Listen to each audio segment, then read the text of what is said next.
Assalamualaikum warahmatullahi wabarakatuh. We are from Group 3, the topic about disciplinary intervention. Disciplinary intervention is the strategy that the teacher can use in the classroom when students disobey rules and procedures that have been established. Okay, before we start presentation today, let me introduce our team. Gysela, Debby, Utari, Awwaliyah Muttaqih, Nia Aprianti, Sulis Septiani, and Ramadonna Difa. Okay, the first presentation will be explained by Awwaliyah Muttaqih. To Awwaliyah, time is yours. Okay, I'm Awwaliyah Muttaqih and I'm going to explain about the research and theory. According to Stage and Kiros's finding, implementing disciplinary intervention can reduce disruptive behavior problems in about 80% of the subject in the study they have analyzed. There are 4 categories identified by Stage and Kiros. They are reinforcement, punishment, no immediate consequence, and combined reinforcement and punishment. Reinforcement is giving rewards for the student that behaving appropriate and timely stopping for the student that behaving inappropriate, while punishment is some types of negative consequences for inappropriate behavior of the students. No immediate consequence is some types of reminder to students that behaving inappropriate, and combined reinforcement and punishment is giving reward for the student that behaving appropriate but giving negative consequence for the student that behaving inappropriate. Then from Stage and Kiros's finding, there are 5 categories were organized, which include a balance of positive and negative consequences. These 5 categories are teacher reaction, tangible recognition, direct cost, group contingency, and home contingency. All 5 intervention types were related to a decrease in the number of disruption.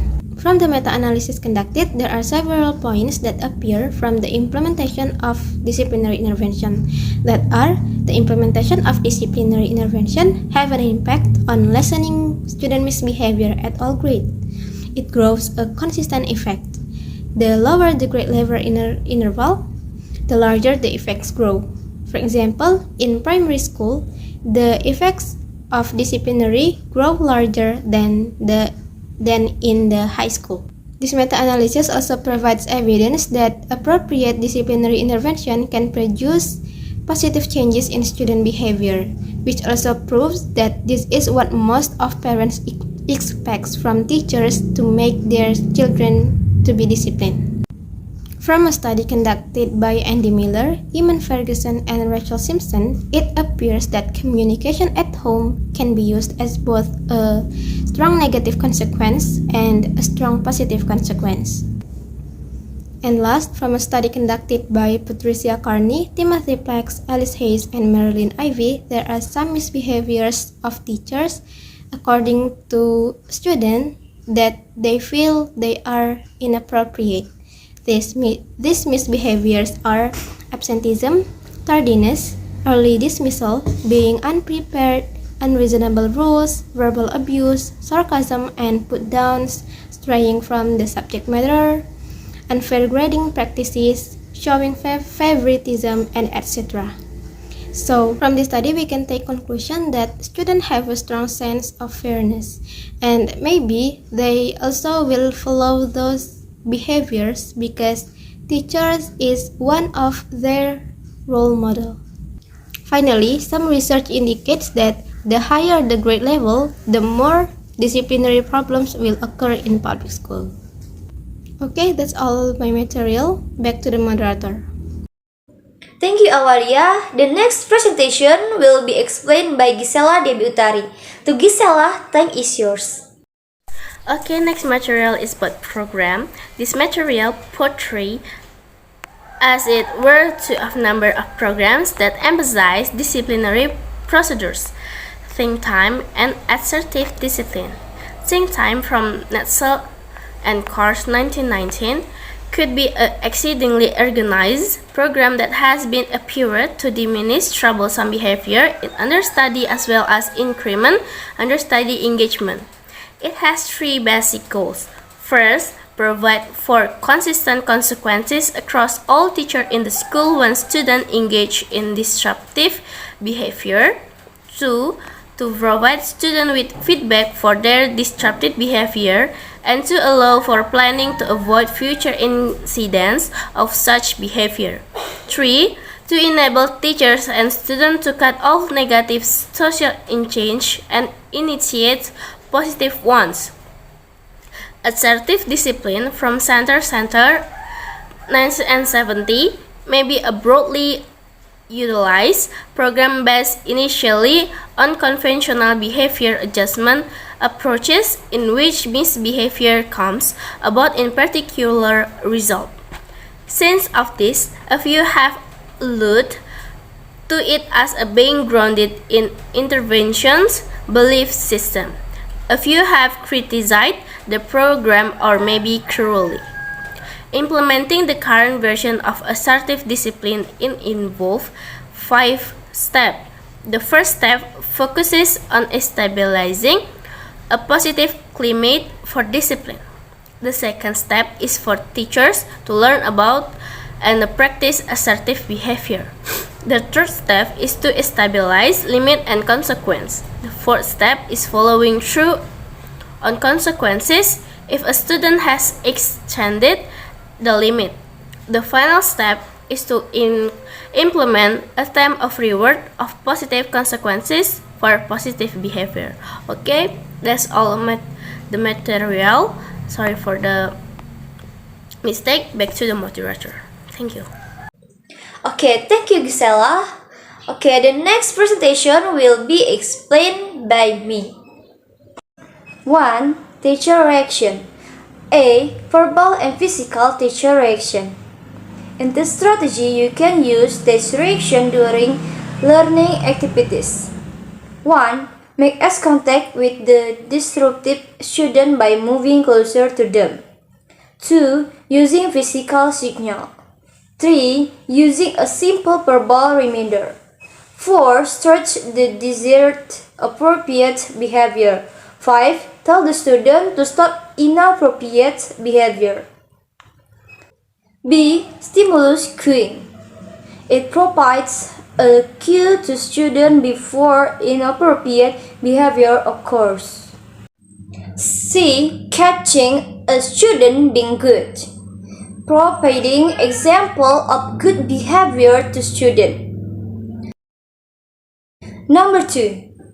Tangible recognition is a strategy by giving reward to students when they follow the rules, but not to be used as types of bribe or form or coercion on student behavior. The next presentation will be explained by Nia Aprianti. To Nia, time is yours. Okay, thank you, moderator. I will explain the next step 1, disciplinary intervention.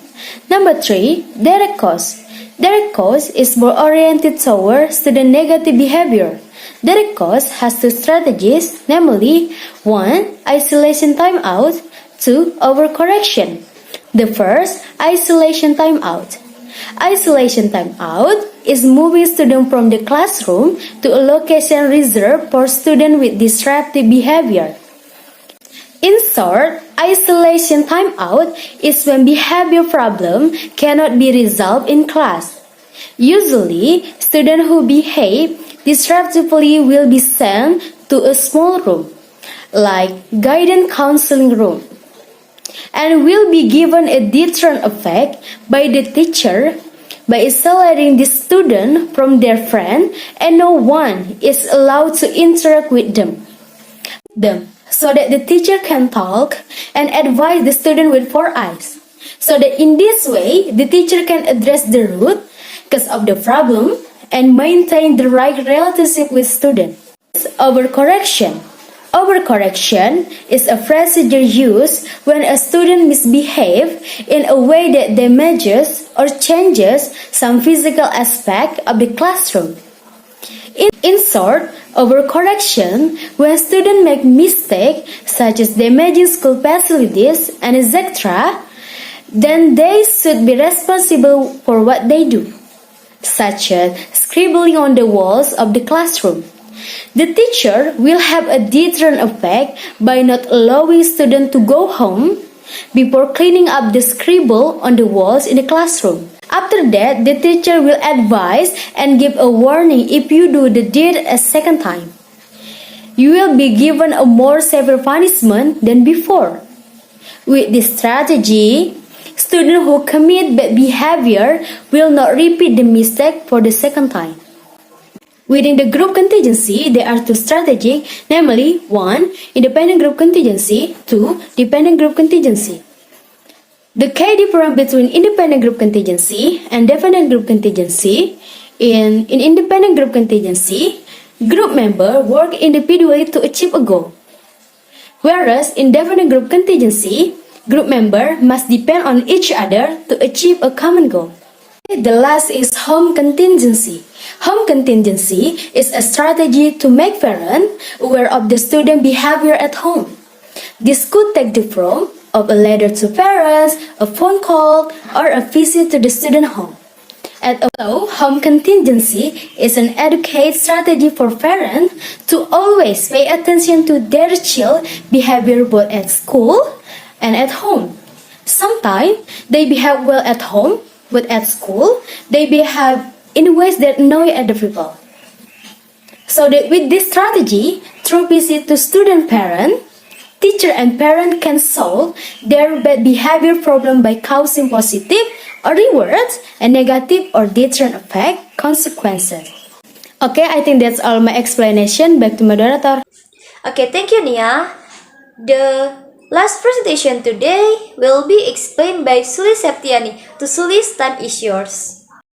Thank you, moderator. My material is establish clear limits for unacceptable behavior and a record-keeping system. The first one is use positive and negative consequences. And the third is identify acceptable infractions and set a criterion number for a specific time interval. And the third is reward students if infractions are below the limit, none if above. And the fourth is keep track of student behavior with a simple record-keeping format. Public record-keeping may divert attention from behavior. And the last one is an example of a teacher's record-keeping scheme is provided. Okay, the next is about set up an effective system to track behaviors. Once limits are established, you need a good record-keeping procedure to keep a track of student behavior. Dates and Rep 1973, Irwin and Lunderberg 1988. In general, the simpler the record-keeping format, the better. The original version of the Assertive Discipline Program, Center 1976, use a vary. I think that's all. Back to the moderator. Okay, thank you, Sulis, for explain material. Yeah, that's the presentation from Group 3. Thanks for watching and listening. For question and answer session, those who ask question will be chosen by Sir Omar. Thank you. Wassalamualaikum warahmatullahi wabarakatuh.